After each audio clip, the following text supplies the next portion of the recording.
प्रांगण में समारोहिक और औपचारिक गतिविधियां जारी हैं। राष्ट्रपति भवन का प्रांगण, राष्ट्रपति भवन में कुल 227 खंबे हैं और इसका प्रांगण अंग्रेजी के अक्षर टी के आकार का है। मुख्य द्वार से भीतर तक दोनों ओर हरियाली और नहर है, फव्वारे हैं और यहां प्रांगण की लाल बजरी कालीन की तरह चमकती हुई लगती है।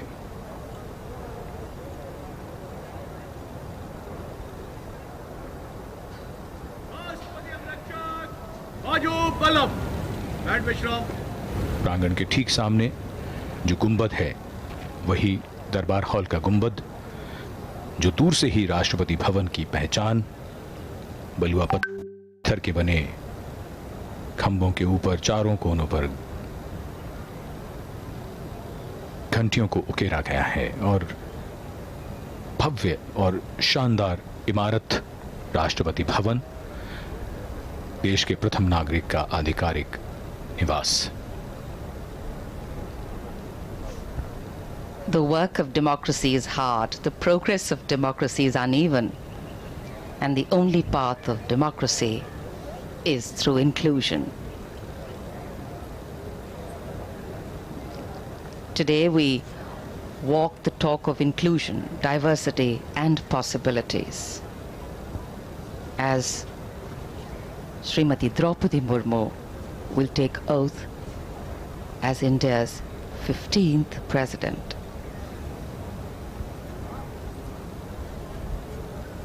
As the first tribal woman President of India, Srimati Murmu has not only made her family, her tribe or her well-wishers proud, she's ensured that every Indian's heart, irrespective of origin or background, beats to the tune of the uplifting rhythm of pride, applause and joy. We belong to a country that breaks stereotypes, that raises eyebrows in surprise, and that believes in raising the bar for innovating, adapting and coping. बहुत सी बातें जो लोगों को आश्चर्य में डाल सकती हैं, लोगों को अविश्वसनीय लगे, भारतीय लोकतंत्र ऐसा करता रहता है और जिसमें ताजा उदाहरण हमारे देश की नवनिर्वाचित राष्ट्रपति का है, साधारण पृष्ठभूमि से आने वाली और उसके बाद देश के सर्वोच्च संवैधानिक पद पर पहुंचकर उन्होंने करोड़ों करोड़ों मन को प्रेरित किया है और भविष्य में यह संदेश भी दिया है उन्होंने कि संघर्षों से जूझना है, लड़ना है और आगे बढ़ना है। The President's bodyguard here, their commandant, Colonel Anup Tiwari, the second in command, Lieutenant Colonel Ramakant Yadav. राष्ट्रपति अंगरक्षकों की रेजिमेंट भारतीय सेना की सबसे पुरानी रेजिमेंट है और इस रेजिमेंट की स्थापना सन 1773 में वॉरेन हेस्टिंग्स ने की थी। सबसे पहले इसे द गार्ड ऑफ मुगल्स कहा गया था, लेकिन बाद में इसे अनेक नाम दिए गए। इस रेजिमेंट का गठन एक विशिष्ट घुड़सवार यूनिट के रूप में हुआ। स्वतंत्रता के बाद कई बार राष्ट्रपति अंगरक्षक ने अनेक युद्ध में अपने युद्ध कौशल का परिचय दिया। राष्ट्रपति अंगरक्षक के सैनिक समारोहिक औपचारिकताओं में दक्ष हैं, वे प्रशिक्षित घुड़सवार और कुशल टैंक चालक भी हैं। The President's bodyguard on magnificent dark bay and bay-colored mounts. And in fact, the guards are riding steeds that are the tallest held by any mounted unit in the country, at a minimum of 15.5 hands. And these magnificent horses are very well looked after by the 44 Military Veterinary Hospital. A unique, distinct regiment. The personnel are handpicked, all of them at least 6 feet tall. And of course, besides performing ceremonial duties for the president, the officers and men of the bodyguards are trained horsemen, paratroopers and tanksmen. Chushul in 1962, in the Western Theatre in 1965, and in Operation Pavan in Sri Lanka in 1988. They've all seen action there.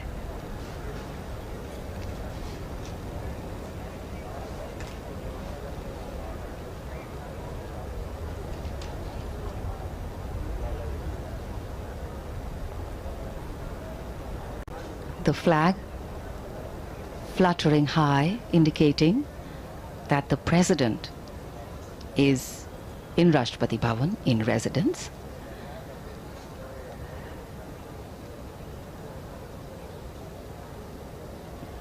Equality, freedom, justice, pluralism, tolerance, respect, participation.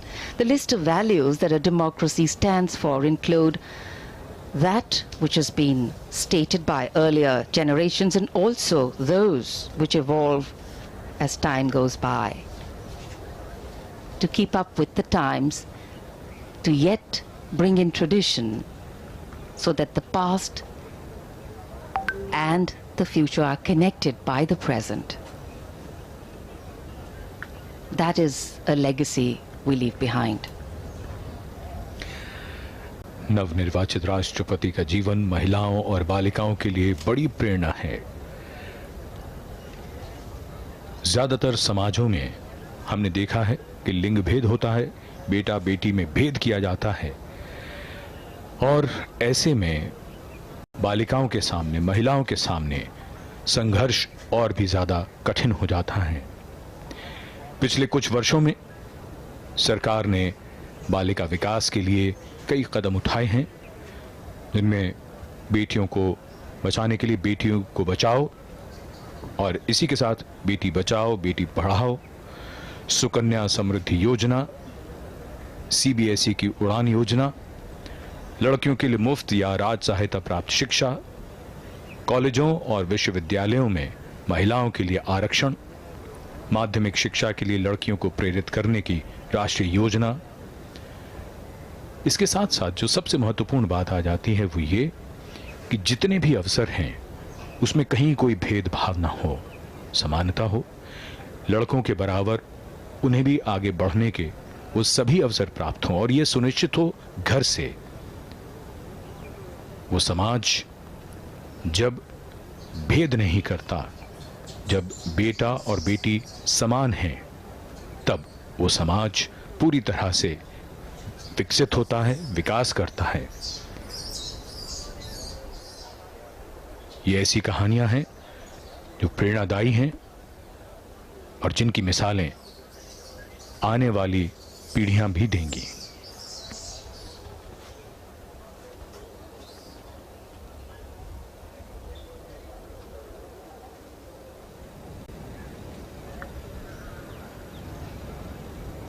In a short while from now, we shall see the arrival here at the forecourt of the President, Sri Ramnath Kovind, and the President-elect, Srimati Draupadi Murmu.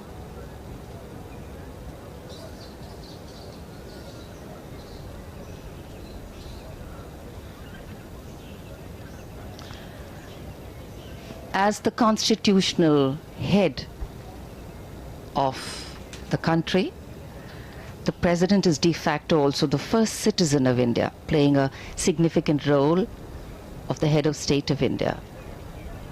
The President is also the supreme commander of the three Indian armed forces.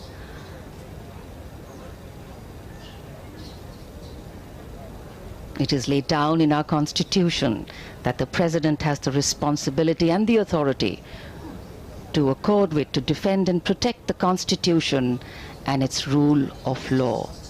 The Constitution, which is the basis of our democracy.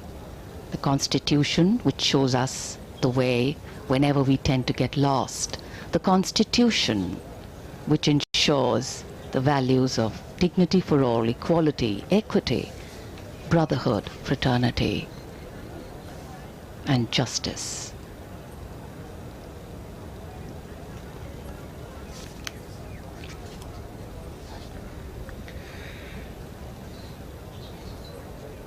राष्ट्रपति अंगरक्षक मुस्तैद राष्ट्रपति भवन के प्रांगण में दरबार hall के सामने, ये प्रांगण की मुख्य सीढ़ियां, और अब से कुछ देर में नवनिर्वाचित राष्ट्रपति और निवर्तमान राष्ट्रपति दोनों यहां पधारेंगे। उसके बाद उन्हें राष्ट्रीय सैल्यूट दिया जाएगा और फिर वो प्रस्थान करेंगे संसद भवन के केंद्रीय कक्ष की ओर। ये दृश्य राष्ट्रपति भवन की ओर से, और यहां दरबार हॉल में निवर्तमान राष्ट्रपति और नवनिर्वाचित राष्ट्रपति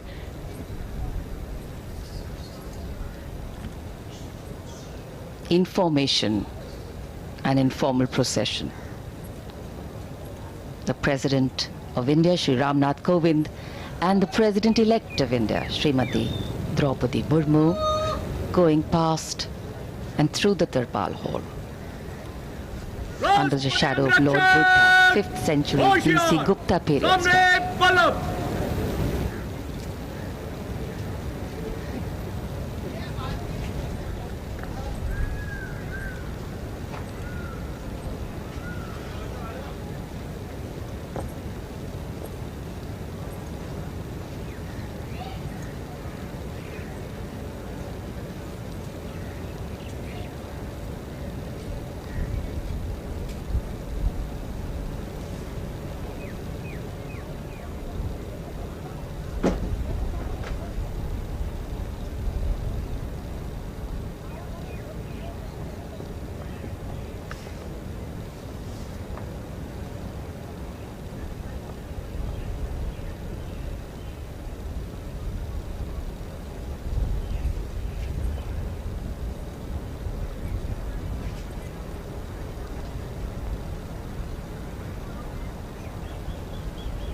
The dignitaries moving towards the dais for the national salute.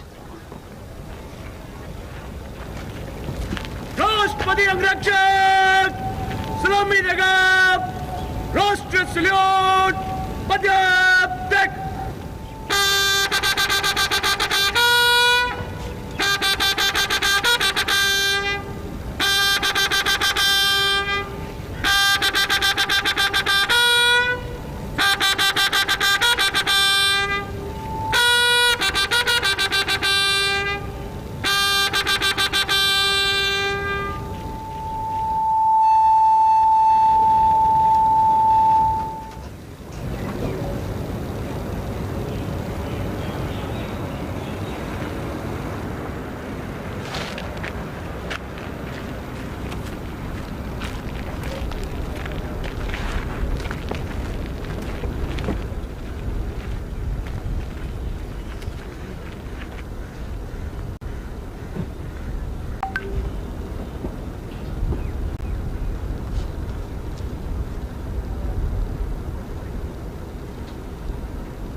President Ramnath Kovind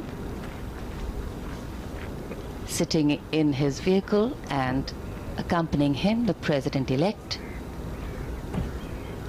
Srimati Draupadi Murmu as they make their way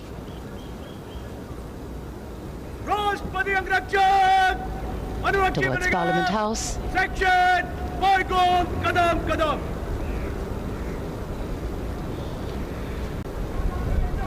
Rashtrapati Bhavan से नवनिर्वाचित राष्ट्रपति श्रीमती द्रौपदी मुर्मू और निवर्तमान राष्ट्रपति श्री रामनाथ कोविंद प्रस्थान कर रहे हैं संसद भवन के केंद्रीय कक्ष की ओर। उनके साथ राष्ट्रपति अंगरक्षक,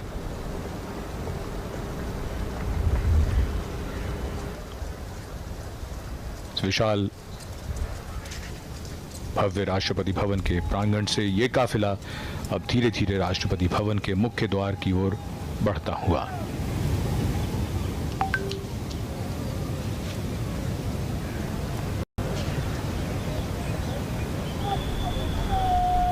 भारत के लोकतंत्र का एक महत्वपूर्ण दिन, खास मौका।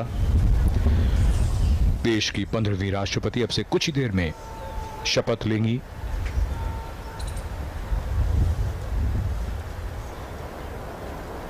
रायसीना पहाड़ी पर बना विशाल और भव्य राष्ट्रपति भवन, जिसकी नींव सन 1911 में रखी गई थी और इसी के जयपुर कॉलम के नजदीक से गुजर रहा है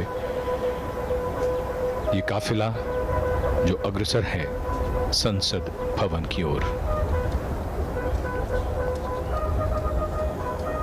The President's limousine is escorted by the President's bodyguard, proceeding to gate number 5 of Parliament House. In fact, the 6 Sikh will turn out guard at the southern side of the Jaipur column for departure. Commanding Officer Colonel S.K. Mohanty,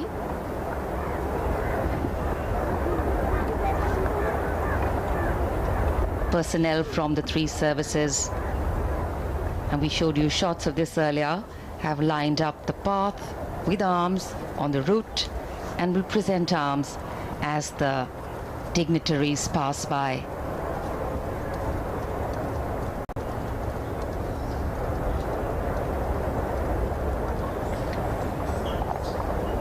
Rashtrapati Bhavan की भव्यता, प्रांगण दोनों ओर नहर और फव्वारे, और काफिला धीरे धीरे मुख्य द्वार की ओर बढ़ता हुआ।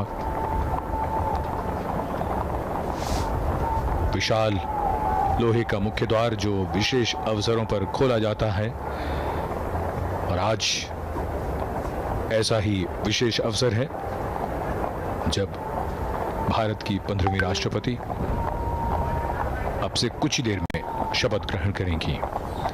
निवर्तमान राष्ट्रपति श्री रामनाथ कोविंद का कार्यकाल पूरा हो रहा है।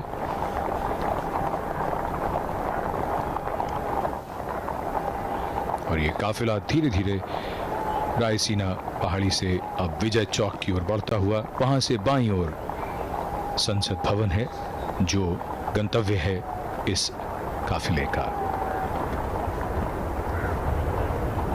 It's a very poignant moment, reflective moment for President Ramnath Kovind, and of course a joyous and celebratory moment for Srimati Murmu, but also knowing that she has a task ahead and to serve the country to the best of her ability. The guard and personnel from the 3 services lining the path with the fundamental responsibility of maintaining the integrity of the Constitution of India. The President of the largest democracy in the world is vested with specific legislative and judicial and financial powers, among many others, to ensure that the sanctity of the Constitution is upheld. And Indian democracy is the result of the great gift our founding fathers gave us. The gift of a constitution that, other than being the longest written constitution in the world, holds in its embrace the firmness to provide us solid and strong roots, and the liberalism to give us wings to grow, fly, and change. And as we await the swearing-in ceremony of India's 15th president to take place, Srimati Draupadi Murmu will soon hold with her the sacred responsibility of maintaining the integrity of this constitution as the new president of India. ये काफिला रायसीना पहाड़ी से विजय चौक की ओर बढ़ता हुआ, और दोनों ओर तीनों सेनाओं के पर्सनल पूरे मार्ग में। बहुत ही खास अवसर, देश के राष्ट्रपति संवैधानिक प्रमुख होते हैं, तीनों सेनाओं के सर्वोच्च कमांडर होते हैं और देश के प्रथम नागरिक होते हैं। बहुत ही खास अवसर जब एक राष्ट्रपति का कार्यकाल पूरा हो रहा है और नई राष्ट्रपति इस पद की जिम्मेदारी अब से कुछ देर में ग्रहण करेंगी।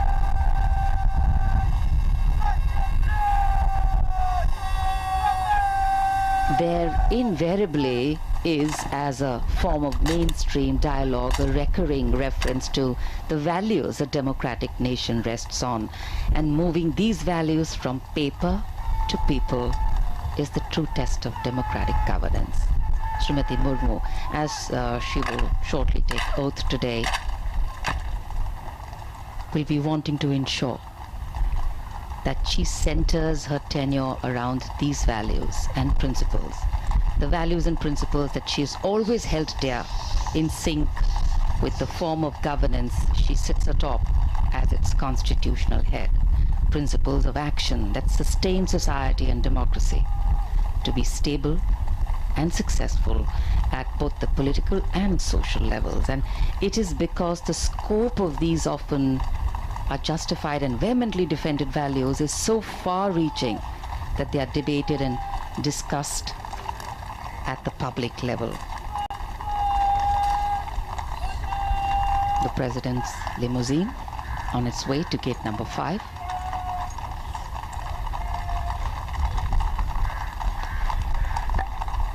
जन कल्याण की यात्रा सतत निरंतर चलती रहती है। भारतीय लोकतंत्र के लिए एक बेहद शानदार दिन, जहां सर्वोच्च संवैधानिक पदों पर किस तरीके से हस्तांतरण होता है, ये इसके हम सब गवाह बन रहे हैं, साक्षी बन रहे हैं। और ये हमारे लोकतंत्र की, हमारी लोकतांत्रिक विरासत की ये खूबसूरत तस्वीर।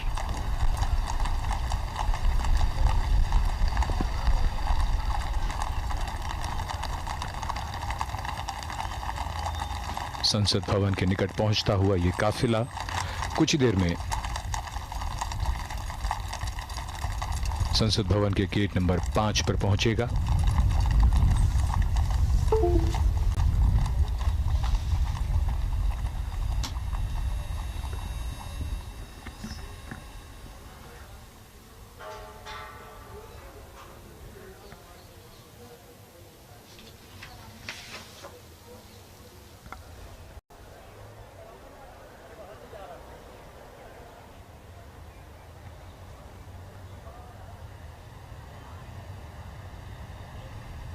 The carcade making its entry to Parliament House.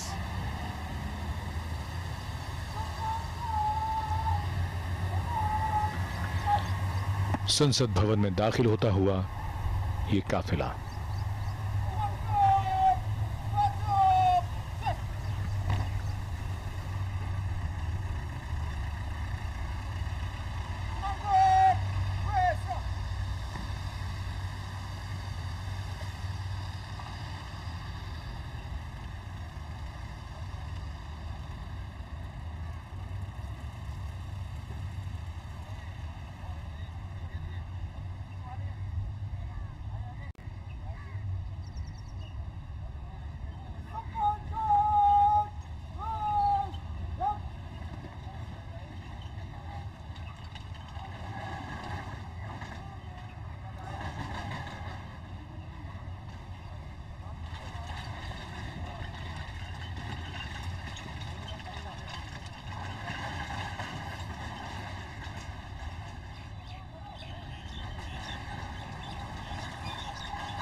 So the carcade has arrived in the Parliament House. The outgoing President, Mr. Ramnath Kovind, along with the President-elect, Madam Draupadi Murmu, have now reached the venue, the Central Hall of Parliament, wherein, in just a few moments from now, Madam Draupadi Murmu will be sworn in as the 15th President of India. Only the second woman President of the country, the first tribal President, also the youngest President India has ever had.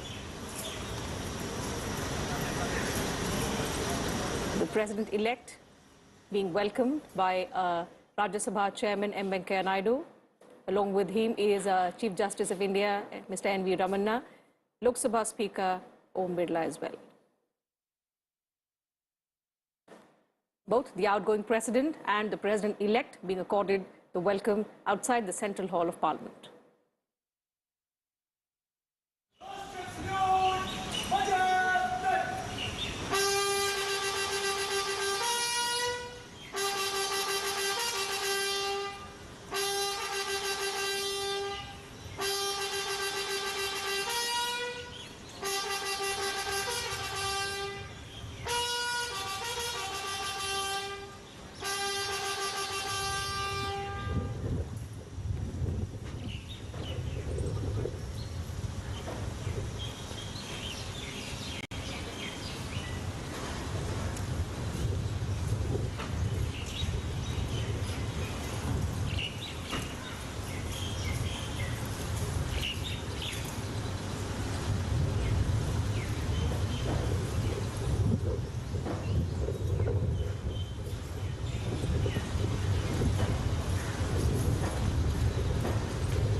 That's the tradition, the discipline that, we see every 5 years when the outgoing President escorts the President-elect from the Rashtrapati Bhavan to the Parliament premises, wherein in the iconic Central Hall of Parliament, the President-elect takes oath of office.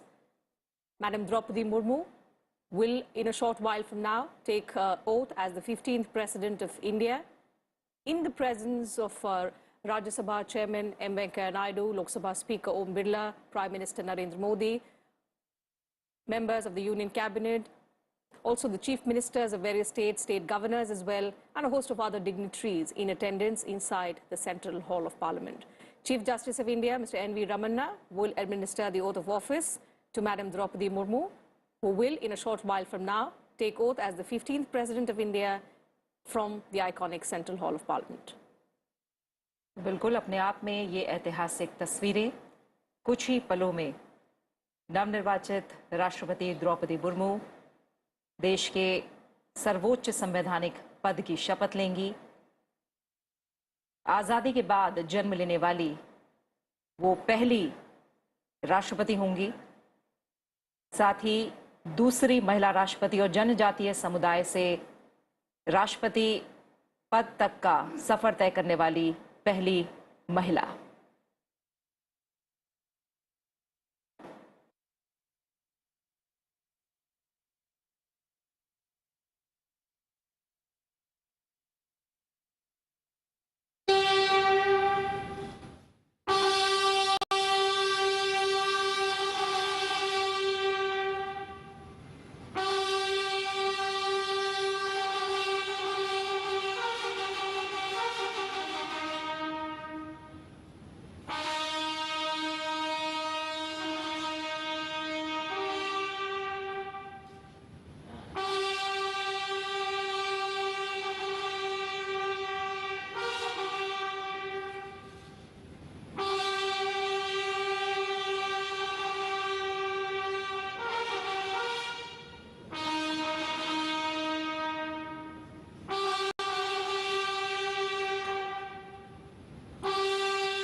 internationally.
राष्ट्रपति महोदय, आदेश हो तो निर्वाचन आयोग से प्राप्त निर्वाचित राष्ट्रपति के निर्वाचन का प्रमाणन पढ़ा जाए।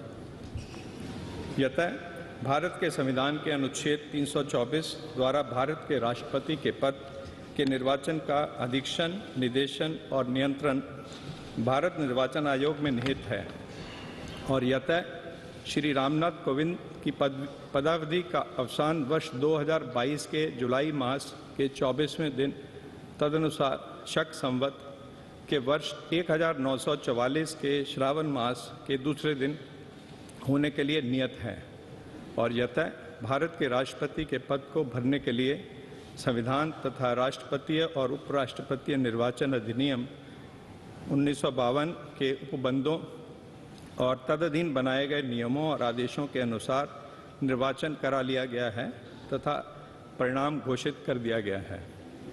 अब इसलिए भारत निर्वाचन आयोग एतद द्वारा प्रमाणित करता है कि श्रीमती द्रौपदी मुर्मू वर्ष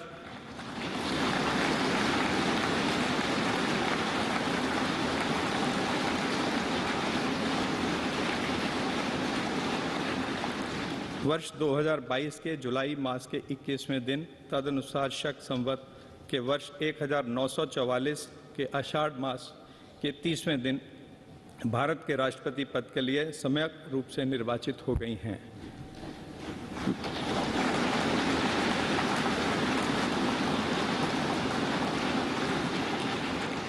भारत गणराज्य के 73वें वर्ष में हमारे हस्ताक्षर और भारत निर्वाचन आयोग की मुहर से वर्ष 2022 के जुलाई मास के इस 21वें दिन तदनुसार शक संवत के वर्ष 1944 के आषाढ़ मास के 30वें दिन प्रदत्त किया गया।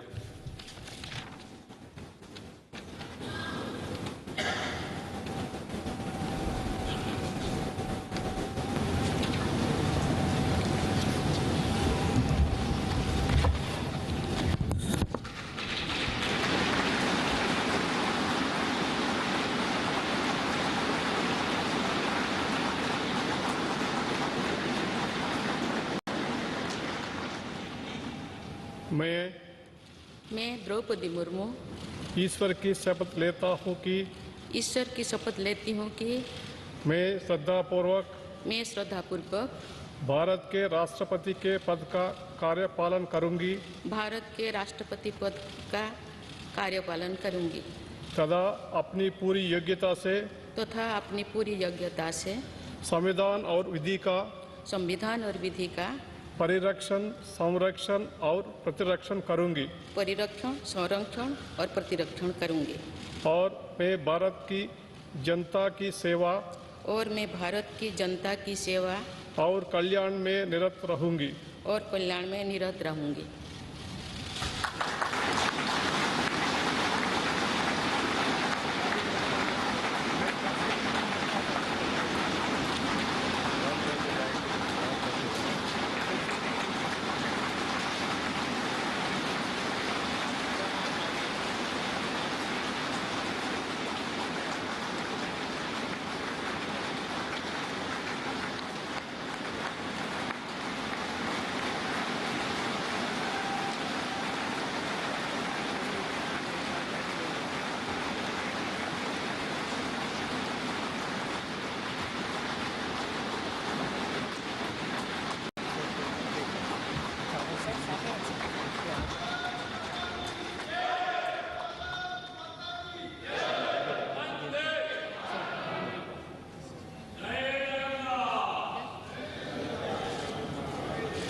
राष्ट्रपति महोदया, आपका आदेश हो तो आपके पद ग्रहण की उद्घोषणा की जाए और उसे भारत के राजपत्र में प्रकाशित किया जाए। इसकी सूचना प्रमुख सेना केंद्रों तथा विदेश स्थित सभी भारतीय मिशनों, राज्य सरकारों तथा संघ शासित प्रदेशों क्षेत्रों के प्रशासकों को भेजी जाए। भारत सरकार के सभी मंत्रालयों और विभागों को भी सूचना तथा आवश्यक आदेश जारी करने हेतु भेजा जाए।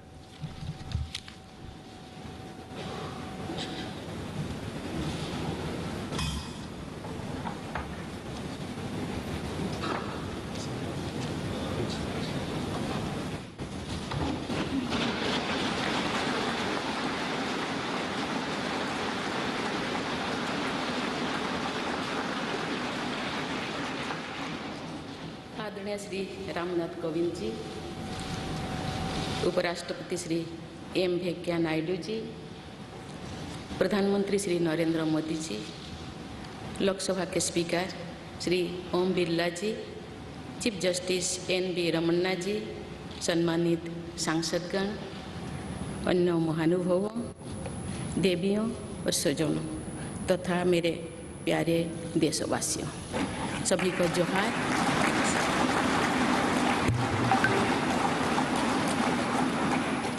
भारत के सर्वोच्च संवैधानिक पद पर निर्वाचित करने के लिए मैं सभी सांसदों और सभी विधानसभा सदस्यों का हार्दिक आभार व्यक्त करता हूँ।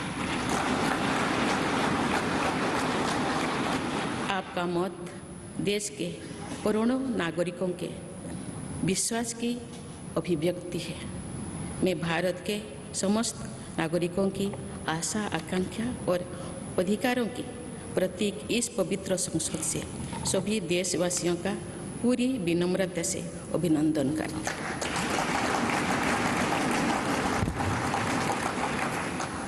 आपकी आत्मीयता, आपका विश्वास और आपका सहयोग मेरे लिए इस नए दायित्व का निभाने में मेरी बहुत बड़ी ताकत रहेगी।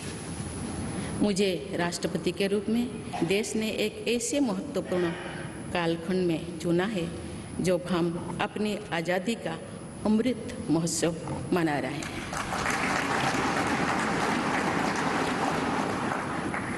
आज से कुछ दिन बाद ही देश अपनी स्वाधीनता के 75 वर्ष पूरी करेगा।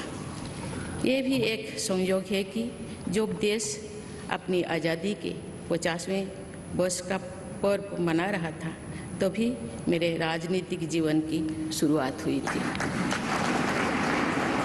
और आज आज़ादी के 75वें वर्ष में मुझे ये नया दायित्व मिला है। ऐसे ऐतिहासिक समय में जब भारत अगले 25 वर्षों के विजन को हासिल करने के लिए पूरी ऊर्जा से जुटा हुआ है, मुझे ये जिम्मेदारी मिलना मेरा बहुत बड़ा सौभाग्य है। मैं देश की ऐसी पहली राष्ट्रपति भी हूँ जिसका जन्म आज़ाद भारत में हुआ है। हमारे स्वाधीनता सेनानियों ने आज़ाद हिंदुस्तान के हम नागरिकों से जो अपेक्षाएं की थी, उनकी पूर्ति के लिए इस अमृतकाल में हमें तेज गति से काम करना होगा। इन 25 वर्षों में अमृतकाल की सिद्धि का रास्ता 2 पटरी पर आगे बढ़ेगा, सबका प्रयास और सबका कर्तव्य। भारत के उज्जवल भविष्य की नई विकास यात्रा हमें सबके प्रयास से करनी है, कर्तव्य पथ पर चलते हुए करनी ही है। काल यानी 26 जुलाई को कारगिल विजय दिवस भी है। ये दिन भारत की सेनाओं के शौर्य और संयम दोनों का ही प्रतीक है।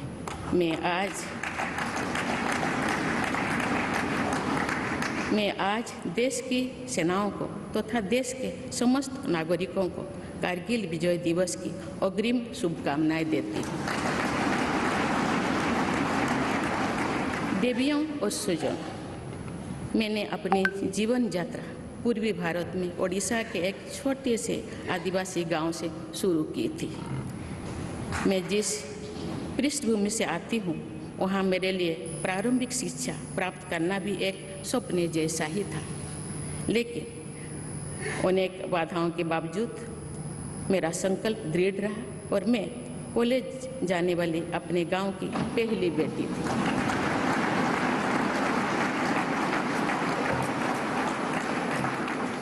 मैं जनजातीय समाज से हूँ और वार्ड काउंसिलर से लेकर भारत के राष्ट्रपति बनने तक का अवसर मुझे मिला है। ये लोकतंत्र की जननी भारतवर्ष की महानता है।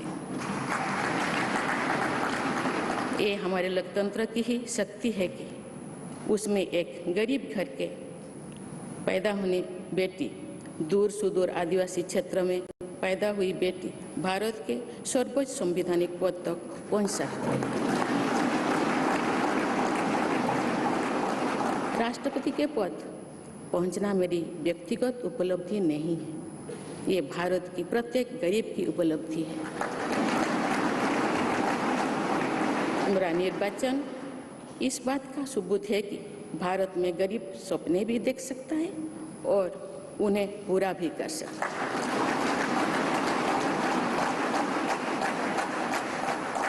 और ये मेरे लिए बहुत संतोष की बात है कि जो सदियों से वंचित रहे, जो जीवन विकास के लाभ से दूर रहे, वे गरीब, दलित, पिछड़े तथा आदिवासी मुझे ये अपना प्रतिबिंब देख सकते हैं।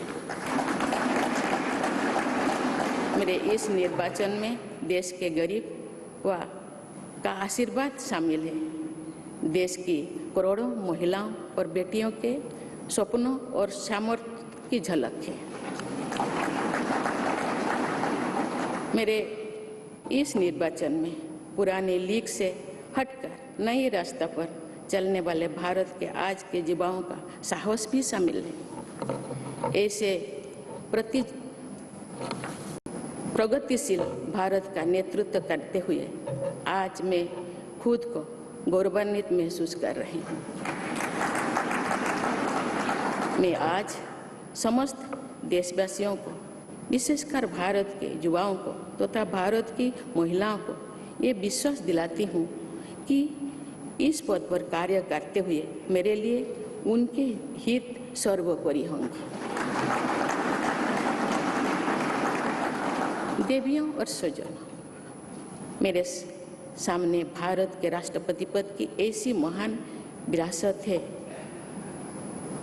जिसने विश्व में भारतीय लोकतंत्र की प्रतिष्ठा का निरंतर मजबूत किया है। देश के प्रथम राष्ट्रपति डॉक्टर राजेंद्र प्रसाद से लेकर श्री रामनाथ कोविंद जी तक अनेक विभूतियों ने इस पद को सुशोभित किया है।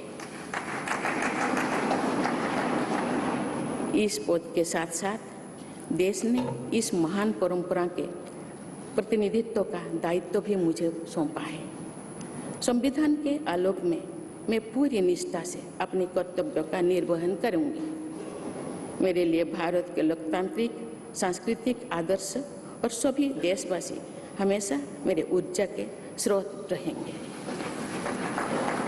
देवियों और स्वजनों, हमारे संवैधानिक संग्राम में, स्वाधीनता संग्राम में एक राष्ट्र के तौर पर भारत की नई यात्रा की रूपरेखा तैयार की है। हमारा स्वाधीनता संग्राम उन संघर्षों और बलिदानों की अविरल धारा है जिसने आज़ाद भारत के लिए कितनी ही आदर्शों और संभावनाओं की सिंचा था। पूज्य बापू ने हमें स्वराज, स्वदेशी, स्वच्छता और सत्याग्रह द्वारा भारत के सांस्कृतिक आदर्शों की स्थापना का मार्ग दिखाया था। नेताजी सुभाष चंद्र बोस, नेहरू जी, सरदार पटेल, बाबा साहेब अम्बेडकर, भगत सिंह, सुखदेव, राजगुरु, चंद्रशेखर आजाद जैसे अनगिनत स्वाधीनता सेनानियों ने हमें राष्ट्र की स्वाभिमान को सर्वोपरि रखने की शिक्षा दी थी। रानी लक्ष्मीबाई, रानी वेलु नाचियार, रानी गाईदिन्लु और रानी चेन्निमा जैसी अनेकों वीरांगनाओं ने राष्ट्र इच्छा और राष्ट्र निर्माण में नारी शक्ति की भूमिका को नई ऊर्जा दी है। संथाल क्रांति, पाइक क्रांति से लेकर कोल क्रांति और भील क्रांति ने स्वतंत्रता संग्राम में आदिवासी योगदान को और सशक्त किया। सामाजिक उत्थान एवं देश प्रेम के लिए धरती आबा भगवान बिरसा मुंडा जी के बलिदान से हमें प्रेरणा मिली थी। मुझे खुशी है कि आज़ादी की लड़ाई में जनजातीय समुदाय के योगदान को समर्पित अनेक म्यूजियम देश भर में बनवाया जा रहा है।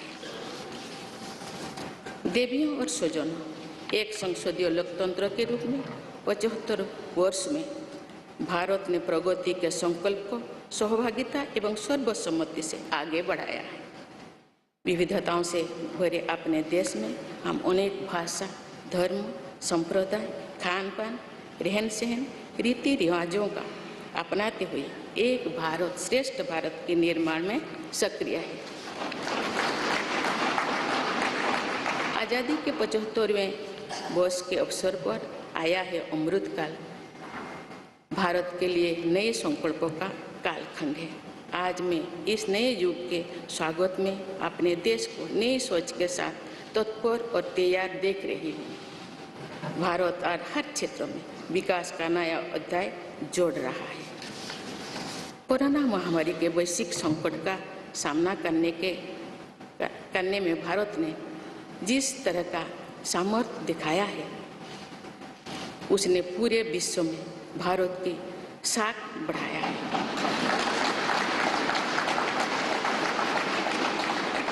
हम हिंदुस्तानियों ने अपने प्रयासों से न सिर्फ इस वैश्विक चुनौती का सामना किया, बल्कि दुनिया के सामने नए मापदंड भी स्थापित की। कुछ दिन पहले भारत ने कोरोना वैक्सीन की 200 करोड़ डोज लगाने का कीर्तिमान बनाया। इस पूरी लड़ाई में भारत के लोगों ने जिस संयम, साहस और सहयोग का परिचय दिया, वो एक समाज के रूप में हमारी बढ़ती हुई शक्ति और संवेदनशीलता का प्रतीक है। भारत ने इन मुश्किल हालात में न केवल खुद को संभाला, बल्कि दुनिया की मदद भी की। कोरोना महामारी से बने माहौल में आज दुनिया भारत को नए विश्वास से देख रही है। दुनिया की आर्थिक स्थिरता के लिए, सप्लाई चेन की सुगमता के लिए और वैश्विक शांति के लिए दुनिया को भारत से बहुत उम्मीदें हैं। आगामी महीनों में भारत अपनी अध्यक्षता में G20 ग्रुप की मेजबानी भी करने जा रही है। इसमें दुनिया के 20 बड़े देश भारत की अध्यक्षता में वैश्विक विषयों पर मंथन करेंगे। मुझे विश्वास है भारत में होने वाले इस मंथन से जो निष्कर्ष और नीतियां निर्धारित होंगे, उनसे आने वाले दशकों की दिशा तय होगी। देवियों और स्वजनों, 200 को पहले मुझे रायरंगपुर में श्री अरबिंदो इंटीग्रल स्कूल में शिक्षक के रूप में कार्य करने का अवसर मिला था। कुछ ही दिनों के बाद श्री अरबिंदो जी की 150वीं जन्म जयंती मनाई जाएगी। शिक्षा के बारे में श्री अरबिंदो के विचारों ने मुझे निरंतर प्रेरित किया है। जन प्रतिनिधि के रूप में विभिन्न पदों पर कार्य करते हुए और फिर राज्यपाल के रूप में भी मेरा शिक्षण संस्थानों के साथ सक्रिय जुड़ाव रहा है। मैंने देश के युवाओं के उत्साह और आत्मबल को करीब से देखा है। हम सभी के श्रद्धेय अटल जी कहा करते थे कि देश के युवा जब आगे बढ़ते हैं तो वे सिर्फ अपने ही भाग्य नहीं बनाते बल्कि देश का भी भाग्य बनाते हैं।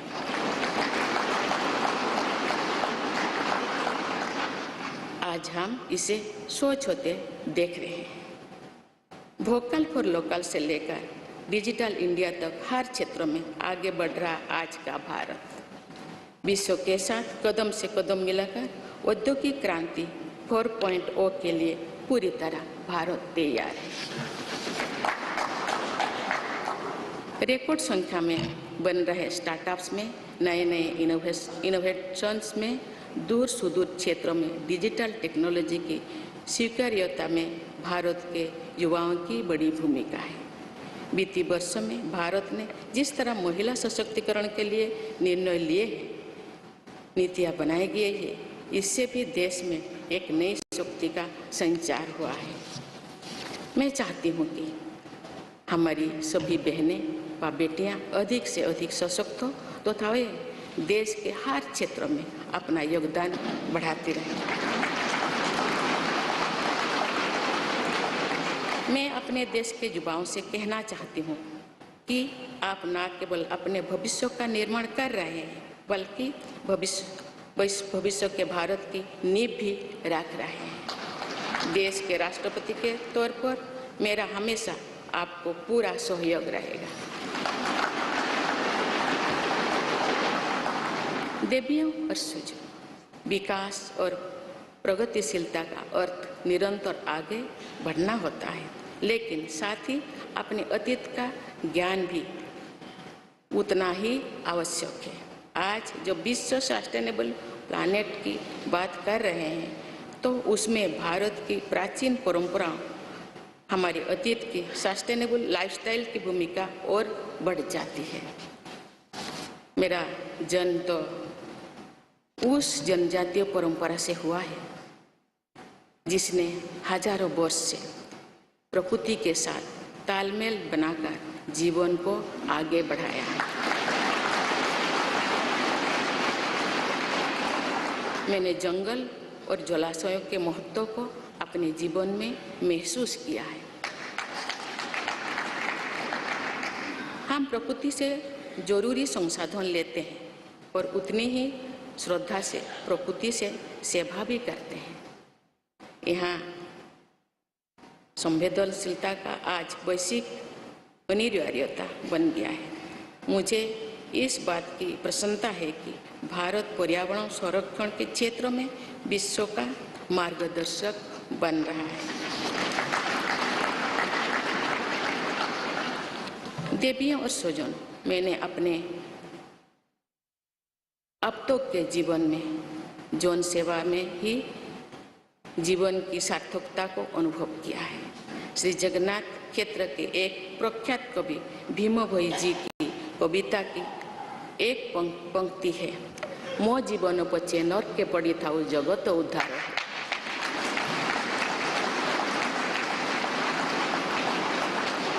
अर्थात अपने जीवन के हित और हित से बड़ा जगत कल्याण के लिए कार्य करना होता है।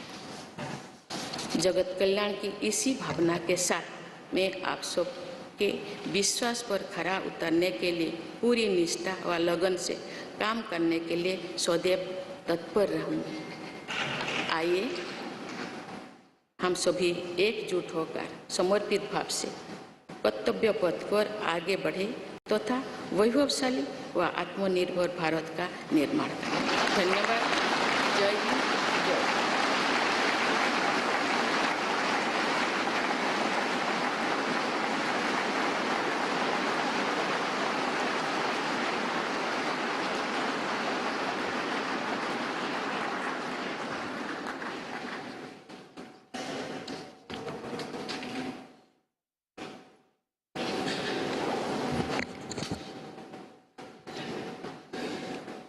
Honorable President, Srimati Draupadi Murmu ji, respected Sri Ramnath Kovind ji, Prime Minister Sri Narendra Bhai Modi ji, Speaker of Lok Sabha Sri Om Birla ji, Chief Justice of India Sri N.V. Ramana ji, respected parliamentarians, other dignitaries, brothers and sisters, and my dear fellow citizens, Namaskar. Madam President, you have just addressed the members of the Parliament. I wish to read a few paragraphs from the English version of the address, and the rest may be considered as read in view of the time constraint. I express my heartfelt gratitude to all members of Parliament and legislative assemblies for electing me to the highest constitutional post of India. Brothers and sisters, we have to work at a fast pace in this Amrit Kal to fulfill the expectations of our freedom fighters from the citizens of independent India. In these 25 years, the path to attain the goals of Amrit Kal will proceed on two tracks, Sabka Prayas or Sabka Kartavya, everyone's efforts and everyone's duty. The new development journey towards the bright future of India has to be undertaken by our collective efforts following the path of duty. We will be observing Kargil Vijay Divas tomorrow, July 26th. This day is a symbol of both the bravery and the restraint of the Indian armed forces. Today, I extend my best wishes in advance to the armed forces of the country and to all the citizens of India. Brothers and sisters, growth and progress mean continuously marching ahead. But equally important is awareness about one's past. Today, when the world is talking about sustainable planet, the role of India's ancient traditions and sustainable lifestyle becomes more important. I was born in the tribal tradition which has lived in harmony with the nature for thousands of years. I have realized the importance of forests and water bodies in my life. We take necessary resources from nature and serve nature with equal reverence. This sensitivity has become a global imperative today. I am happy that India is guiding the world in the field of environmental protection. Brothers and sisters, in my life so far, I have realized the meaning of life only through public service. There is a line from the poem of Bhim Bhoi Ji, a famous poet of Sri Jagannath Kshetra. Mo jibana bacche, narke paditav, jagata uddar hev. That is, working for the welfare of the world is far greater than one's own interest. With the spirit of welfare of the world, it always be ready to work. All of us, with full devotion and dedication, to live up to the trust you all have reposed in me. Let us all unite and move forward on the path of duty with a dedicated spirit to build a glorious and self-reliant India. Thank you. Jai Hind.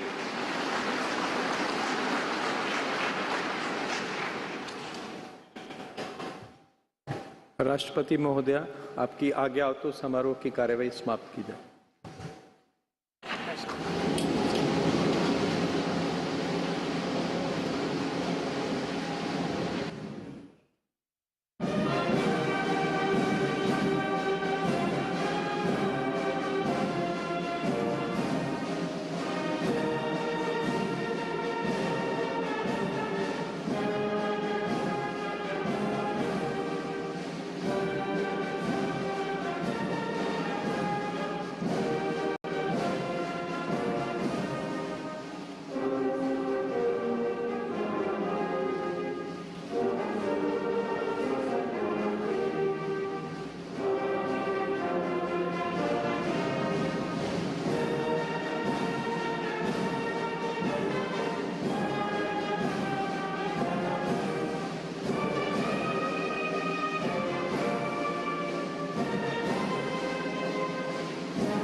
So 25th of July, yet again going down in Indian history as a significant day.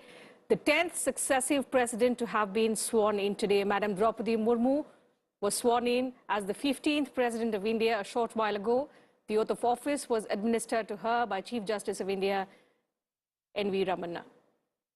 The ceremony has now concluded. In fact, after the oath-taking ceremony, which was followed by a 21-gun salute and the first address of the 15th president,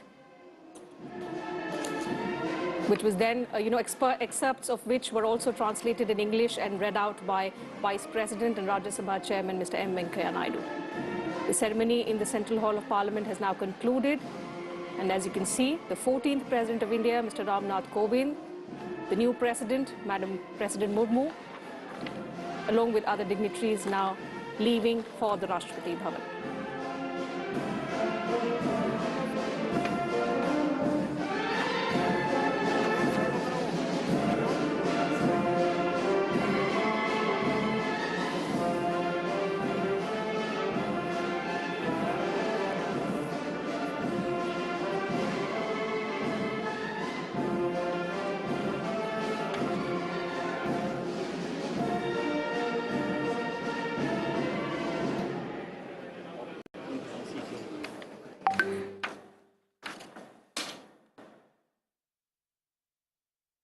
तो तमाम इतिहास जो आज इस शपथ ग्रहण समारोह के साथ हमने बनते देखे, आज़ादी के बाद जन्म लेने वाली पहली राष्ट्रपति देश को मिली है।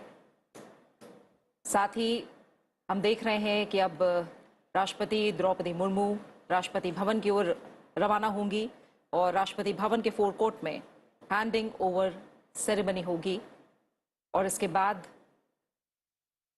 राष्ट्रपति भवन से रामनाथ कोविंद विदा होंगे।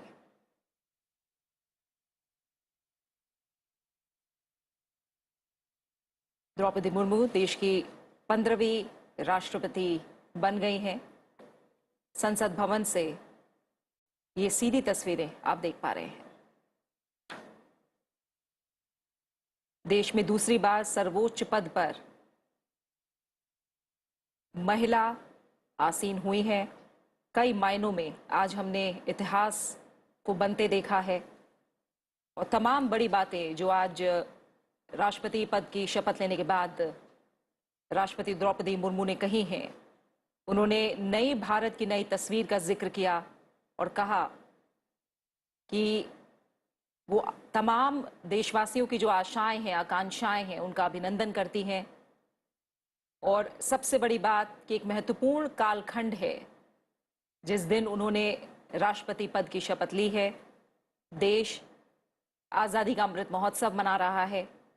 उन्होंने इस बात का भी जिक्र किया कि एक और महत्वपूर्ण पड़ाव जब देश ने आज़ादी के 50 साल पूरे किए, उस वक्त उन्होंने अपने राजनीतिक सफर की शुरुआत की और आज जब देश अमृत महोत्सव मना रहा है, उस वक्त उन्होंने राष्ट्रपति पद की शपथ ली है।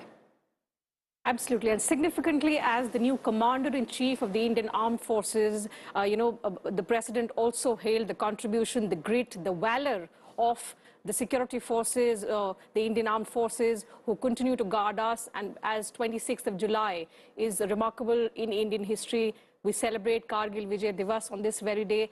Just a day before that, Madam President Murmu has taken oath as the 15th President. And the President in India is the commander of the Indian Armed Force.